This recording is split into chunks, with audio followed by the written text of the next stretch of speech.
देखिए, तो नतीजों के सीजन में ब्रोकरेज के रडार पर कौन से स्टॉक्स हैं, क्योंकि ब्रोकरेज जो है तमाम तरह के फंडामेंटल्स को निकाल के उसको यहाँ पर एक तरीके से कहें फिल्टर करके आपके सामने टारगेट्स देते हैं, तमाम चीज़ों को समझाते हैं कि आगे के हिसाब से बिजनेस मॉडल क्या कह रहा है, यहाँ पर प्रेडिक्शंस जो होते हैं या गाइडेंस क्या कह रहे हैं, तो उसी के ऊपर हम लोग ये रिपोर्ट्स लेकर आए हैं। सबसे पहले एचसीएल टेक की बात कर लेते हैं। पे एचसीएल टेक ने जेपी मॉर्गन जो है उसने न्यूट्रल की सलाह दी। आज स्टॉक जो है वो 10% तक टूट गया। यहाँ पे क्या ज़बरदस्त कुटाई हुई है स्टॉक की। अब जो इन्होंने टारगेट्स दिए, पहले थे जो टारगेट दिए थे वो दिए थे 1419 के, वहां से घटा के 1310 कर दिए गए हैं टारगेट्स यहाँ पे। अब इन्होंने रीजन क्या दिया, इन्होंने कहा भाई चाहे आप रेवेन्यू की बात कीजिए, मार्जिन की बात कीजिए और ईपीएस की बात कीजिए, सब में कमज़ोर प्रदर्शन रहा है। यहाँ पे रेवेन्यू इन्होंने अनुमान के मुताबिक अगर देखें 2% नीचे रहा है यहाँ पे। सर्विसेज में 130 बेसिस पॉइंट नीचे रहा है यहाँ पे। और जो मैं आपको बता भी रहा था कि जो कंपनी थे यूएस टेलीकॉम की तरफ से जो सैप था उसका जो है कैंसिलेशन, जो एक प्रोजेक्ट था उसका काफ़ी मेजर नुकसान हुआ है, तो उन्होंने भी इसी बात को यहाँ पर अपने उसमें मेंशन किया है। अब इन्होंने कहा है कि आगे भी जो है वो कमज़ोरी रह सकती है यहाँ पे, और FY27 के लिए जो गाइडेंस है वो 1 से लेकर 4% तक वो बहुत ही धीमी स्लो दिखने को मिलती है। जो फॉरेक्स गेंस और जो सेल्स है उनकी या फिर जेनेटिक AI है उसमें निवेश ज़रूर बढ़ाया जा रहा है, लेकिन जो मार्जिन्स है उसमें बढ़त जो है वो बहुत ही लिमिटेड है। अभी 1200-300 के आसपास के भाव पे 10% की गिरावट, और इन्होंने 1370 के टारगेट्स दिए हैं यहाँ पर अंबाला मैम, आपकी सलाह क्या रहेगी एचसीएल टेक के ऊपर? इसमें और डिस्काउंट आ सकता है हर्षी, तो थोड़ा सा रुक के चलते हैं। 2-3 दिन के अंदर में हो सकता है 10 अप टू 10% और टूट जाए, वहां पर एंट्री बनाई जा सकती है। तो आज ने दैट मीन्स 1100 के आसपास, तो 1100 के आसपास मिले तो एंट्री दोबारा बनाई जा सकती है। टारगेट उस समय जो आप रखेंगे 1300 से 1450 का रख सकते हैं। स्टॉप लॉस आपको 980 का 970 का फॉलो करना। तो टाइमली एंट्री जरूरी है, ध्यान रखना, और टाइमली एग्जिट भी उससे ज्यादा जरूरी है। तो उस चीज का आप ध्यान जरूर रखें जब आप इस पर्टिकुलर काउंटर पर एंट्री बनाए। वाई? बिकॉज जो नैरेटिव है, मतलब जो मैनेजमेंट की जो कमेंट्री है वो उतनी स्ट्रांग नहीं है, और कंपनी बाकी पीयर्स की कंपैरिजन में वीकनेस दिखा चुकी है नंबर वाइज। ठीक है, आगे बढ़ते हैं। नेस्ले इंडिया, क्या धुआंधार तेजी कल के शेयर में भी रही और आज भी हल्की तेजी इस शेयर में देखने को मिल रही है। नतीजे बहुत शानदार हैं। न्यूमरा की रिपोर्ट आई, खरीदारी की सलाह और 1500 के इन्होंने टारगेट्स दिए। इन्होंने कहा Q4 में जो प्रदर्शन रहा कंपनी का बहुत मजबूत रहा। वॉल्यूम और प्रोडक्ट मिक्स जो है वो 20% तक बढ़ते हुए दिखे, सेल्स 22% तक बढ़ते दिखे, तो काफ़ी पॉजिटिव है। विज्ञापन जो कंपनी ने खर्च किया, एडवर्टीजमेंट में जो खर्च किए वो ज़्यादा थे, उसके बावजूद देखिए आप ऑपरेटिंग प्रॉफिट मार्जिन जो थे वो काफ़ी बढ़ते हुए दिखे। ये इनको काफ़ी पॉजिटिव लगा, और आगे के हिसाब से भी जो है ये मान के चल रहे हैं कि जो ऑपरेटिंग प्रॉफिट है वो एक बेहतर स्थिति दिखा सकता है। अभी 1419 के भाव, 1500 तक के टारगेट। अमित सर, आपकी सलाह? सर अंडररेटेड टारगेट्स हैं, 1750 रुपए का पोटेंशियल है इसके। इनफैक्ट करंट मार्केट प्राइस से इसको एक्यूमुलेट करना स्टार्ट कर सकते हैं। 1350 रुपए तक के फॉल को एंजॉय करना है। 1300 रुपए का नीचे का स्टॉप लॉस होगा। 1700 और 1750 रुपए तक के टारगेट, 1500 रुपए के टारगेट तो बहुत आसानी से अचीव हो जाएंगे। ठीक है, अब हम लोग आगे बढ़ते हैं, अगले शेयर की बात कर लेते हैं, बैंक ऑफ महाराष्ट्र की। यहाँ पर HDFC सिक्योरिटीज़ की एक रिपोर्ट आई है। इन्होंने जो टारगेट्स दिए हैं वो 90 दिए हैं। इन्होंने कहा खरीदारी का मौका है यहाँ पर, और इन्होंने कहा कि जो ब्रोकरेज ने कहा कि लोन ग्रोथ जो है वो काफ़ी मजबूत है, और इसी से नतीजों में जो है वो रिफ्लेक्शन साफ तौर पे पॉजिटिव दिखता है। डिपॉजिट ग्रोथ जो है वो लोन ग्रोथ के हिसाब से जो है कम रही है, लेकिन फिर भी बेहतर रही है। कासा रेशो की बात करें उसमें काफ़ी सुधार देखने को मिला है। क्रेडिट कॉस्ट जो है वो 1% के आसपास रही है। एसिड क्वालिटी काफ़ी बेहतर है, मजबूत डिपॉजिट है यहाँ पर, और इन्होंने ये भी कहा है कि एसिड क्वालिटी में जो सुधार है वो आगे भी जो है वो जारी रहेगा। एग्री और MSME जो पोर्टफोलियो है उसमें जोखिम है, तो उसके ऊपर नज़र हम लोगों ने बना के रखी हुई है। अंबाला मैम, 90 के टारगेट दिए जा रहे हैं, 81 के भाव पर स्टॉक है। ओके, तो हमारे टारगेट पहले वाले तो जो 80 तक थे वो आ गए। अब यहाँ से दोबारा जो टारगेट्स है, मतलब जो जून तक के 2 क्वार्टर वाली जो बात थी वो तो हो चुका है।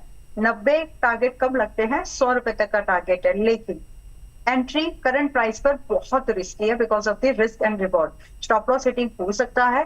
तो जिस दिन भी आप नोट कर लीजिए इस चीज को कि ऊपर जाने के बाद जिस दिन भी ये 10 से 12% नेट में टूट जाए तब आप एंट्री बनाए, और उस समय आपका स्टॉप लॉस ना 68 का जरूर रख लीजिएगा, ताकि आप 90 इन 2 टारगेट्स का वेट कर सके। तो डायरेक्शन से I am convinced but not with the targets. और एक चीज ध्यान में रखिएगा कि जब ब्रोकरेज रिपोर्ट्स आने लगे और स्टॉक चल चुका हो तो don't be prey to anybody, that means वो काफी लेट हो जाता है उस समय तक एंट्री करने के लिए।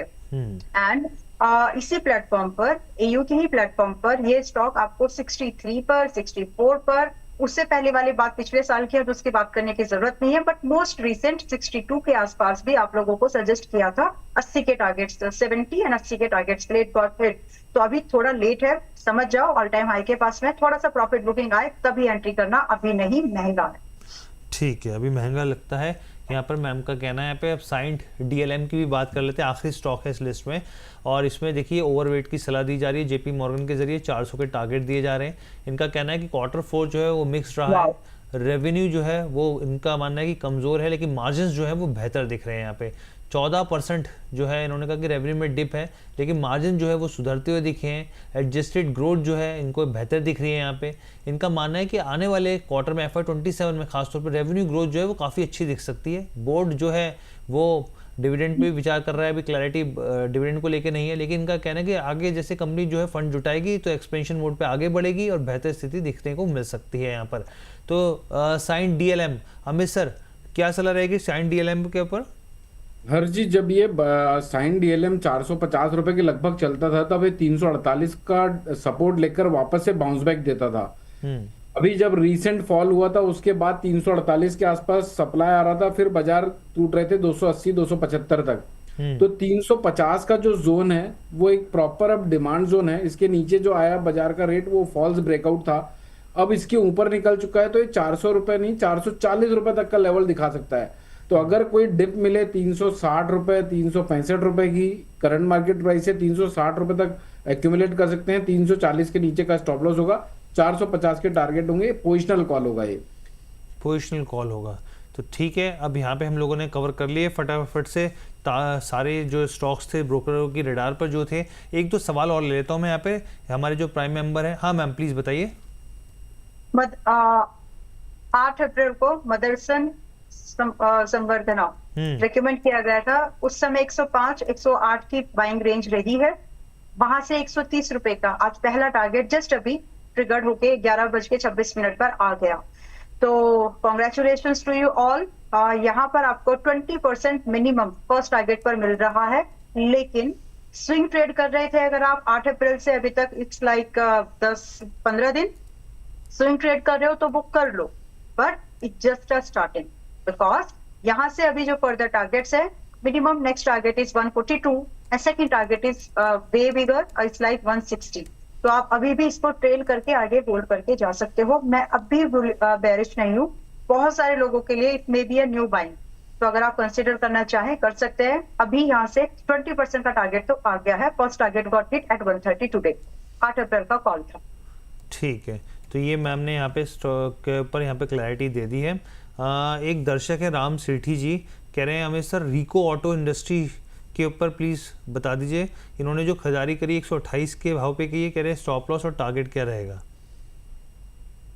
हर जी, वीको ऑटो इंडस्ट्रीज के ऊपर व्यू देता हूँ। पहले एक इंडेक्स का कॉल है जी प्लीज, आपको मैंने व्हाट्सएप पे भी भेजा है। 24,500 की एक्सपायरी का 24,500 की स्ट्राइक प्राइस का 5 मई की एक्सपायरी का कॉल ऑप्शन, यानी सीई 311 के आसपास चल रहा है। करंट मार्केट प्राइस से 300 रुपए तक 300 पॉइंट तक खरीद सकते हैं इसको।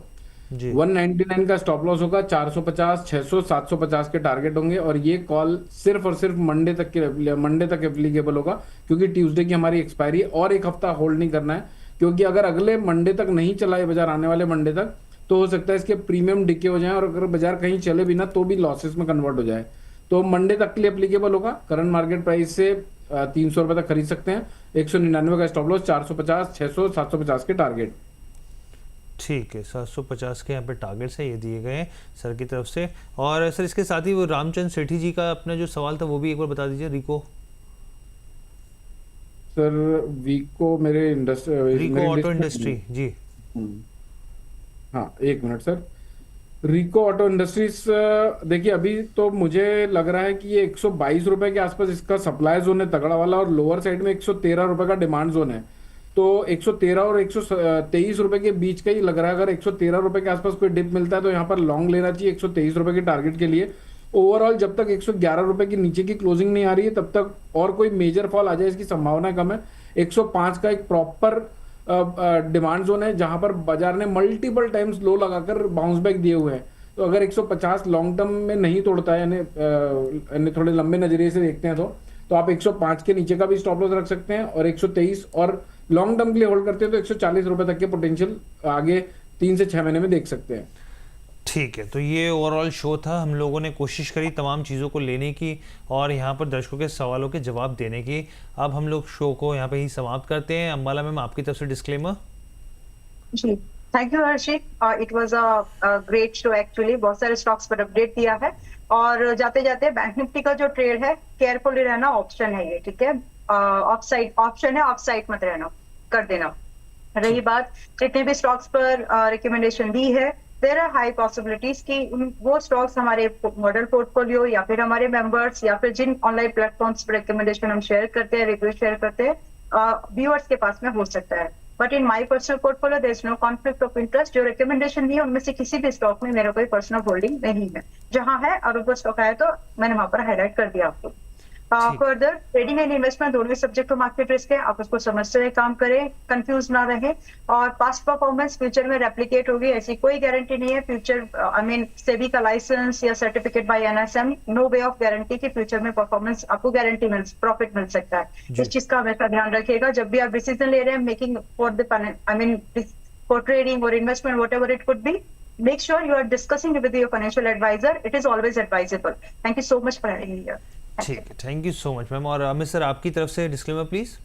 हर जी, जितनी भी बातचीत हमने यहाँ इस शो में करी है, पर्सनल होल्डिंग कुछ भी नहीं है। हो सकता है same stock, same mindset, same psychology हमने अपने क्लाइंटों के साथ शेयर करी हुई हो। आप जो भी पोजीशन बनाते हैं, मेक श्योर कि आप अपने फाइनेंशियल एडवाइजर से संपर्क करने के बाद ही कोई निष्कर्ष पे आते हैं। पास्ट परफॉर्मेंस फ्यूचर परफॉर्मेंस की गारंटी नहीं देता है। स्टॉप लॉसेस को जरूर फॉलो करिए और ट्रेंड को इंटैक्ट रखिए।